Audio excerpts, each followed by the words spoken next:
Hey ladies and gentlemen, welcome back to the channel. As always, it is Nick here, back through daily crypto news and analysis, and today we're going to be talking about Allianceblock, aka ALBT. I know that you guys love these videos, so we have quite a bit to talk about. So we're actually going to be talking about a very large and substantial market that Allianceblock is actually disrupting at its core. We're going to go in and break down that in depth and really kind of discuss when we could possibly see that. In regards to ALBT in general, I haven't really looked at the token since the last video, but yeah, we actually do see some nice volume coming in, 117% of some nice trading volume. Still under $1 million in trading volume though, so it's not like a substantial amount. Still sitting roughly around the 5-cent zone on the last 7 days. We've just been kind of ranging here. Honestly, breaking down below 5 cents and holding that, roughly, it's almost like 5 cents exact anyways, but holding that line pretty strong. I mean, this thing has not really made a major bottom, since, like, it's been ranging around the same exact level that we've been ranging for a while. So, like, this is almost like a perfect accumulation range, and it's something special, right, to have the opportunity to buy ALBT at these prices. I mean, even if you look at the markets that this thing is on, like, look at the actual listing opportunity here for ALBT. This thing is barely on any major exchange besides Qcoin. Crazy to me.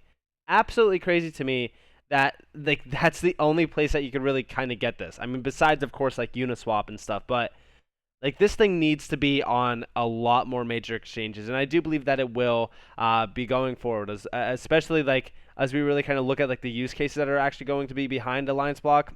Insane. And first off, we do see over here from Avalanche Daily, most influential project on Avalanche. ALBT comes in second, but under Avalanche itself, with 829,000 social engagements. This is insane to me. Like, Avalanche is making its way around. I think people are like starting to really realize, Allianceblock in general. And at some point in time, I do see like Allianceblock being in the top 10. It's going to take some time though. I really do think that, what really needs to happen around this space is we need like proper regulations for a lot of these assets to be fully, realized in terms of their not only value, but also like use case potential. And I think Avalanche is like a perfect opportunity in that space. We're actually going to be discussing in this video as well. But also, funders officially did go live. We do see here from 2018, Allianceblock started, community, funded us, and we had barely a website. 4 years later, funders on mainnet, fully decentralized, and much bigger, vision than the beginning. Absolutely proud of the team. Stellar job. And you guys probably remember us talking about funders in a video just from the other day. Yeah, that was like the beta launch. Now we have it on the Avalanche mainnet officially. And just to kind of break this down a little bit, here we have it. Allianceblock Funders is live on Avalanche, itself. A truly decentralized participatory economy with a peer-to-peer funding platform based on reputation and merit is now beginning. And also, just to kind of give you guys an insight, like, Allianceblock has been building nonstop for over 4 years now, since 2018. And do you honestly think that they're going to stop now? Absolutely not. In fact, over here, they just posted this. A bear market is a builder's market. Keep your eyes peeled. Something's cooking. And we have, some nice coding going on here. I'm very excited for, whatever this is going to be. I think it's going to be exciting. But nonetheless, let's break down funders a little bit. So we do see down here our deployment today is a key milestone in our journey, but we are far from over. This is just the beginning. You guys can read more so about the mainnet launch if you guys want to. We are also launching on the Ethereum mainnet. Users can stake Allianceblock, claim RALBT, and exchange an IOU RALBT to RALBT on Avalanche and Ethereum. You guys can go check that out as well. RALBT, the platform's reputation token, is necessary to participate in the first capital raising rounds on funders. Users can earn RALBT in different ways, such as participating in funders, but also by staking ALBT on the funders app. And of course, down here, it's a fully, decentralized, and all the functionalities are enabled by smart contracts. Transactions are transparent on the blockchain, making it a truly decentralized platform. And yeah, I think that this is something special. Like, we've talked about funders in the past. We've been discussing it for a little bit of time, and it's finally live. It's finally here. And the funny thing is that it hasn't even moved the price at all. It's like a fraction of a percent that it moved the price. Like, this is crazy to me. Going forward, I really do think that a lot of these projects like Allianceblock are going to get spotlighted in, and we'll discuss why. But first, we do see over here from Tokenizer, could not be more excited about funders coming live on Allianceblock. Regulated P2P funding, chain agnostic support, tiered DAO governance, core utility cases, AOBT. And also clean UI/UX, a win-win ecosystem for both funders and seekers. And of course, down here, we do see here, like, in order to have these staking tiers, you need to stake AOBT itself. Obviously, staking tiers. But this is going to lock up quite a bit of AOBT. I mean, like, just to get to the gold tier 1, you would need 50,000 Allianceblock. I mean, yeah, sure, like, these other ones are not too substantial. I mean, like, it's 5,000, 20,000. But remember when, AOBT was, trading at $1.20. I remember people saying, like, man, it's so hard to get, like, 50,000 AOBT now. Well, now it's like, I think it's, what, $10,000 or so? Like, it's crazy to me how, cheap AOBT actually is during this bear market. Like, this is such a massive opportunity and a gift that we have in front of us. And it's something special. And also on the next slide here, we do see here funders how to buy token tickets. It does break down the entire thing, but like, look at how nice the design and the quality around this actually is. Like, Allianceblock is not messing around. Like, they are here to make their name known, and I do believe that they are starting to get known around the space. Now let's actually talk about a few things on why I do believe that AOBT is not only here to stay, but also a major player going forward. So crypto regulation is a must, says Allianceblock CEO. So down here, we do see here, Swiss Bank Alliance, or Swiss-based Allianceblock, wow, I can't even talk, recently announced it would be joining the Open Wealth Association. The company said the move would help bridge the divide for Swiss banks and wealth managers keen for better access to the emerging decentralized banking environment. I do believe that Allianceblock is going to be a major DeFi player.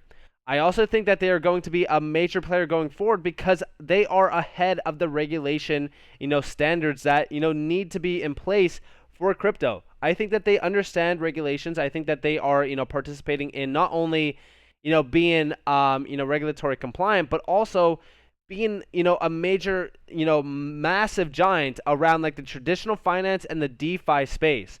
And in fact, we actually do see down here, like, Allianceblock is one of the first DeFi players selected to join the Swiss Open Wealth Association, and CoinRivet spoke with its co-founder and CEO, Rashid Ayaha. I hope that I'm saying that name right. I'm probably butchering his name. I always have a problem with butchering names, so you guys are more than welcome to, roast me down in the comments below. But we do see here, there we met lots of people, startups, and business leaders who we found, were forward-thinking and willing to help. After this trip, we knew that one day we would take Allianceblock to Switzerland. And we do see down here, moving or opening a new office in, Zug was a no-brainer.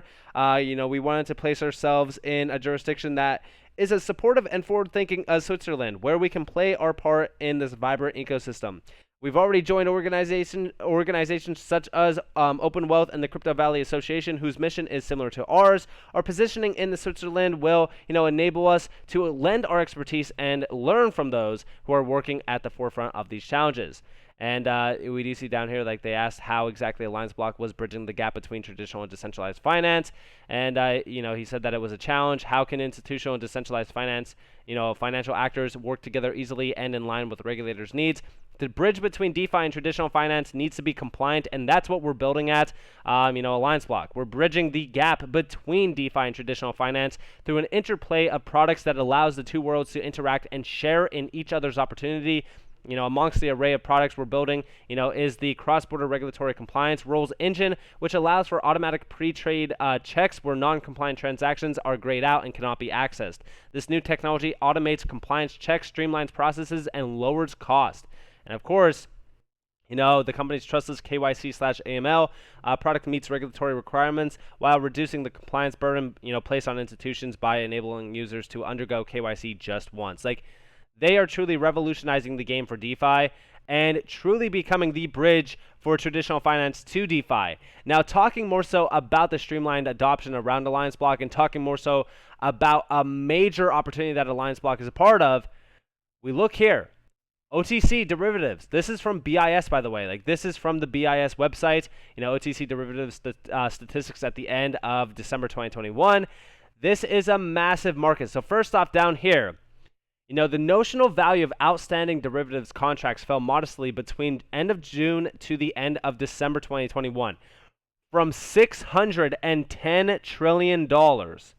That's right, $610 trillion to $600 trillion. This reflected mainly a seasonal decline whereby year-end amounts contract relative to the end June values, creating a sawtooth pattern in the data. Now down here, we do see a little bit more of an insight on this. The gross market value of derivatives contracts, a measure of amounts at risk, stood at $12.4 trillion. This is a very large market. This is actually a very large market to not only disrupt, but it is also ripe for disruption. We look at like the collateral markets around derivatives. Like, this is a major market, $600 trillion market, by the way. But like the underlying here is like the contracts around it. The contracts at the time of 2021 at the end were about $12.4 trillion. The reason why I'm bringing this up is we actually go over here. This goes back to January of 2021. Allianceblock partners with Injective Protocol to enhance the derivatives ecosystem with multiple asset classes. So not only are they extremely ahead of the curve here, but they are fully disrupting this market. This mutually beneficial partnership will allow Allianceblock to work with Injective Protocol to provide oil and gas derivatives as an asset class, leading to the integration of additional asset classes and more exotic products in due course. The funny thing is, right, is that if we actually go over to Allianceblock's website, down here is their use cases, right? Now, their coming soon area is saying regulated digitized derivatives. This is huge. I actually think that this could be a core disruption. Again, they have so many other, major use cases here. Like, for an example, the 3 ones up here are like simplifying cross-border activity, regulated digital asset offering, compliant decentralized open finance. But then we also do see down the fund distribution, compliant P2P lending for institutional clients, and then we do see like the derivatives market, full-on disruption. Like, this is what I'm watching for, because this is huge in terms of like a massive market to disrupt, but also like a huge opportunity for crypto as well. I know that a lot of people bring up like XRP in terms of like the derivatives market itself, but I believe that Allianceblock is positioned perfectly for this. In fact, we do see here like they are going to be enabling Allianceblock in generating new derivative products that currently do not exist in the ecosystem. This includes the potential creation of new crypto indices that can aid crypto investors in attaining exposure to new asset forms as a whole. This also helps Allianceblock to source additional liquidity, since they can now be traded on Injective's pioneering fully decentralized derivatives exchange. And then down here, we do see including yield farm and derivatives and even stocks such as Tesla. Moving forward, Injective will also look to leverage Allianceblock's innovative impermanent loss hedging and derivative hedging products to expand its derivatives trading ecosystem. This partnership will also be geared towards the exploration of avenues for further collaboration as both companies work to enhance the space. Like, this is huge, and they are at the forefront here with Injective. Like, I think that this is insane. Let me know what you guys think about that down in the comments below, though. I'd love to hear your thoughts. With that being said, I hope that you guys enjoyed this video. If you guys did, definitely leave a like, subscribe, to notifications on if you guys want more free content. You guys are more than welcome to follow me on Twitter and join the free Discord down in the description below. As always, up to you all. Have a beautiful day or beautiful night. Wherever you guys are in this beautiful world. It's been Nick. Peace out, guys.